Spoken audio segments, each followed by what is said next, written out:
बिस्मिल्लाहिर्रहमानिर्रहीम, अस्सलाम वालेकुम। मैं हूं आपका मेजबान साजिद गुंदल। आज 6 मार्च है, साल 2021। आज कप्तान ने तारीख रकम कर दी है, तारीखी कामयाबी मिली है। सहाफत और सियासत के गंदे अंडे बेनकाब हुए हैं। लाखों लोग यकजहती के लिए सड़कों पर आ रहे हैं। इस पूरे मामले पर आज की वीडियो में हम बात करेंगे। सबसे पहले तो जिस तरह का एक तासर दिया गया, यूसुफ रजा गिलानी को खरीदो फरोख्त के जरिए बाकायदा सेनेटर मुंतखब करवाया गया और पूरी अपोजिशन और वजीफा खुर सहाफियों ने मिलकर एक बयानिया बनाया कि वजीर आजम ऐवान से अपनी अक्सरियत खो चुके हैं, लिहाजा एक ऐसा सरप्राइज इमरान खान ने दिया कि उसके बाद अपोजिशन और वजीफा खुर सहाफी तमाम जो तबकात है वो हवास बागता हुए और उन्होंने फैसला किया कि ऐवान से एतमाद का वोट लूंगा।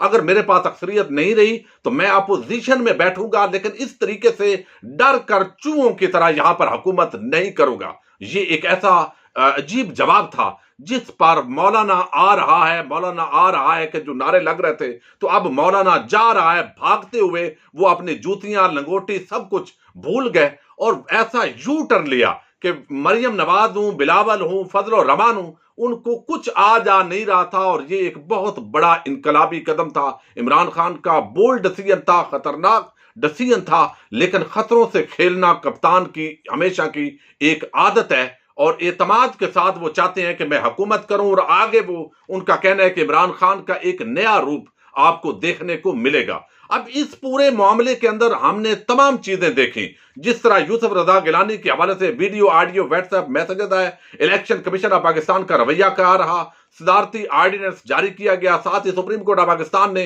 हदायत दी कि आर्टिकल 218 के तहत शफाफ इलेक्शंस किए करवाए जाएं और करप्ट प्रैक्टिसेस जो है उनका खात्मा किया जाए। लेकिन सारी मिली भगत और तमाम किस्म का खेल हमें नजर आया। अब ये पार्लिमानी जमहूरियत है। बाद लोगों ने कहा कि उन्हीं लोगों से एतमाद का वोट लेना है जो बिके हैं। भाई देखिए, वो क्लियर नहीं है कि कौन लोग हैं। और दूसरी बात यह है कि अगर उनके अंदर शर्म और हया है और वो जुर्रत रखते हैं इखलाकी, तो आज उनको बिल्कुल इस असेंबली के इजलास के अंदर पार्टिसिपेट ही नहीं करना चाहिए था। लेकिन ये चीजें चूंकि नहीं होती और इस पार्लिमानी जमहूरियत के अंदर ये वो चोर दरवाजे हैं, चूंकि जरदारी शरीफ माफिया यही वो लोग हैं जो यहां हुकूमत करते रहे और इन्होंने अपने लिए चोर दरवाजे रखे हुए हैं। इन्होंने पूरे निजाम को इस तरह मफलूज किया हुआ है कि जिसकी वजह से ये एहतसाब से भी बचे होते हैं और ऐसे लगता है कि तमाम इदारों पर इनका असर और रसूख है। और जब इनकी चोरी चकारी पर पकड़ा जाता है, शहबाज शरीफ हूं, आसिफ जरदारी हूं, आप जाली बैंक अकाउंट्स का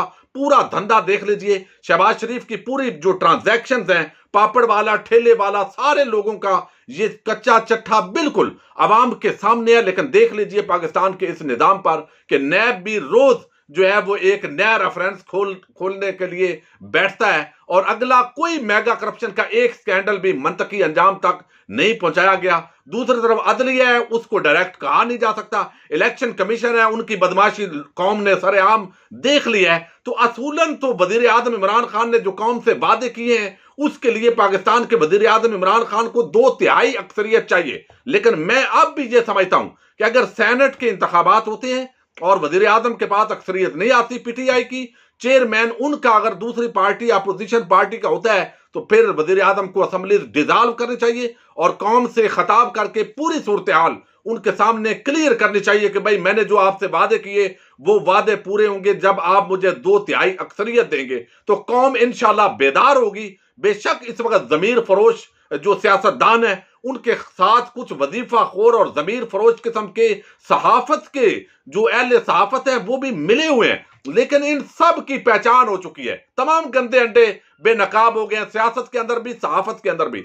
अब देखिए, ये वो लोग थे, मैं आपको अक्सर बताता हूं, जब पीडीएम बनी तो इन्होंने क्या शोर शराबा किया कि देखो 2018 के इलेक्शंस में हमारे खिलाफ धांधली हुई और हम धांधली का बदला लेना चाहते हैं। ये सिलेक्टर्स हैं जिन्होंने ये हुकूमत सेलेक्ट की है और ये बहुत बड़ा पाकिस्तान पर जुल्म हुआ है। तो हकीकी जमहूरियत के चैंपियन हम हैं। ये है वो हकीकी जमहूरियत के चैंपियन जिनकी बाकायदा दलाली कर रहे हैं सहाफत के अंदर बैठकर लोग। अब ये सारे गंदे अंडे क्यों बेनकाब हो रहे हैं? आप देखिए, जब इमरान खान आए, मखलूत हुकूमत, कमजोर हुकूमत, ये सारी चीजें हम डिस्कस करते हैं। अब उन्होंने जो हो सकता था वो कौम के लिए किया है और बहुत सारे पॉजिटिव काम हुए हैं और उसके अंदर मैं उसकी लिस्ट इंशाल्लाह किसी अलग वीडियो के अंदर हम जिक्र करेंगे। लेकिन यहां पर क्या हुआ कि जो पहले टेलीविजन चैनल्स थे मुख्तलिफ, वो मिले हुए थे नवाज शरीफ के साथ, जरदारी के साथ, जब उनकी हुकूमत थी, तो वो अरबों रुपया इश्तिहारात की मद के अंदर इनको लगा रहे थे, जिससे एंकर्स की तनख्वाहें भी ज्यादा थी और वैसे भी मौजें लगी हुई थी, लिफाफा अलग मिलता था, हवाई जहाज हेलीकॉप्टर पर सफर अलग होते थे और सरकारी खर्च पर हाज भी होते थे। ये हाजने, ये सारे इस तरह के लोग नाम लियाद, ये असल में वो पालतू बन चुके हैं जरदारी और शरीफ माफिया के, कि जब इमरान खान आए उन्होंने कहा ये तो अरबों रुपया खामखा कौम का टैक्स पेयर का जाया किया जा रहा है, तो किसी ने चैनल बनाना है बनाए, नहीं बनाना तो ना बनाए, तो ये उनका एक बिजनेस है, तो वो इस तरीके से क्यों मामलात को चलाएं। लिहाजा टैक्स पेयर का अरबों रुपया रोक लिया गया।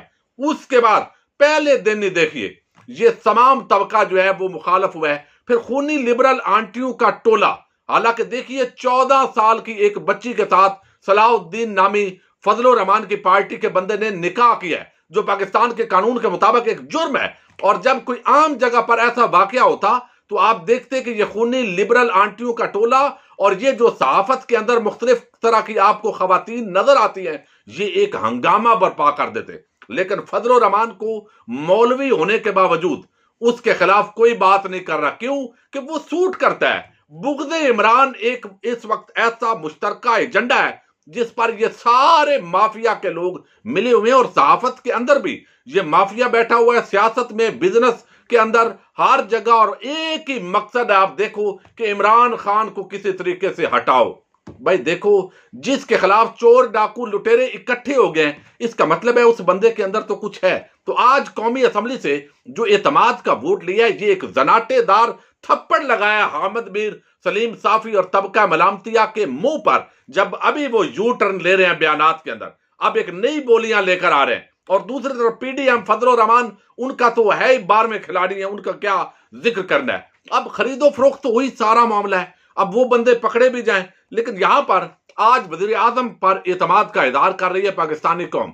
अभी पीटीआई ने कॉल नहीं दी, लेकिन इसके बावजूद कराची, लाहौर, इस्लामाबाद लाखों लोग इदारे यकजहती के लिए सड़कों पर आ रहे हैं। ये सारा मामला आपने देखा तो आप देख सकते हैं कि महंगाई हो, करप्शन हो, यानी महंगाई के बावजूद अगर अवाम निकल रही है तो एक डिमांड वो पाकिस्तान के इस वजीर आजम से करती है, और अगर वो ये काम नहीं कर सकते तो उनको असम्बलियां डिसॉल्व करनी चाहिए और फ्रेश मैंडेट की तरफ जाना चाहिए। और ऐसे लगता है कि वो जाएंगे भी किसी मुनासिब मौके पर आइंदा चंद माह के अंदर। अब ये अगर एहतसाब इन लोगों का नहीं हो सकता, ये मरियम नवाज जो मुजरमा है बाकायदा अदालत से साबित शुदा, लेकिन यहां पर अदालतें मुअत्तल कर देती हैं सजा को, ये इन पर, ये इस माफिया पर तमाम इदारों की मेहरबानी है। वरना जब इतने रंगे हाथों लोग पकड़े जाएं तो वो बच सकते हैं।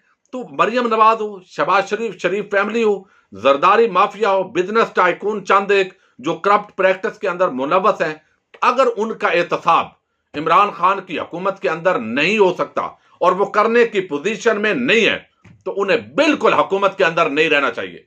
यानी ये इस तरीके से कि बाकायदा ये सारे तबकात मिलकर इस कौम के अरबों रुपए लूटें भी, और फिर ये लोगों को ज़हनों को परागंदा करें और शकूक को शुबहात पैदा करें, और फिर अवाम इनको हार अगर डाल रही हो तो इन हालात के अंदर कौम को एक तो एजुकेट करने की जरूरत है, और जब आप कुछ कर नहीं सकेंगे इस सिस्टम के अंदर और आपके पास इतनी अक्सरियत नहीं होगी, तो फिर उल्टा ज्यादा आवाम जो है उसके दिनों को खराब किया जा सकता है। इस वक्त जो पोजीशन है वो ये है कि अगर एहतसाब इनका नहीं हो सकता, ये कौमी चोर डाकू पकड़े नहीं जाते, तो फिर जो है वो मैं समझता हूं हुकूमत से यकीनन इस हवाले से मशवरे भी प्राइम मिनिस्टर को दिए जा रहे हैं। तो ये आज का एक तारीखी स्टेप है जिसके अंदर वजीर आजम ने एतमाद का वोट लिया है, तारीखी कामयाबी हुई है। ये उनके मुंह पर तमाचा है जो सहाफत और अहले सियासत के गंदे अंडे, जिन्होंने गंदा खेल खेला, जिन्होंने बाकायदा अराकीन को सेल किया, जो बिके, जो खरीदार थे,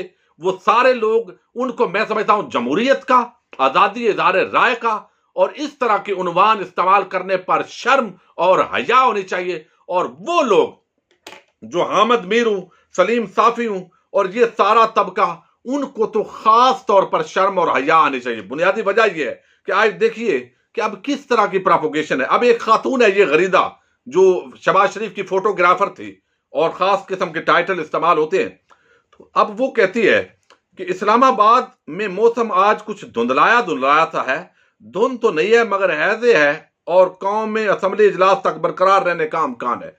अब आगे वो कहती है खातून, अब ये बाकायदा उससे पहले ही प्रोपेगेंडा शुरू किया गया इलेक्शन से। इस्लामाबाद हाईकोर्ट का तफसीली फैसला आ गया। फैसल वाडा का बयान हल्फी झूठा है, अदालत ने कह दिया। इलेक्शन कमीशन का अगला इम्तिहान झूठा बयान हल्फी जमा करवाने पर न्यायालय महज एक कदम दूर। अदालत पहले ही कह चुकी कि झूठा बयान हल्फी जमा कराए गए नतायज होते हैं। हालांकि अदालत ने कहा है कि बादी नजर के अंदर ये जो दिया गया है ये दुरुस्त नहीं है। अब ये सारा मामला जो है वो किया जा रहा है, लेकिन इसके साथ जो असल बात आपको मैं बताना चाहता हूं वो थी गरीदा से मुताल्लिक।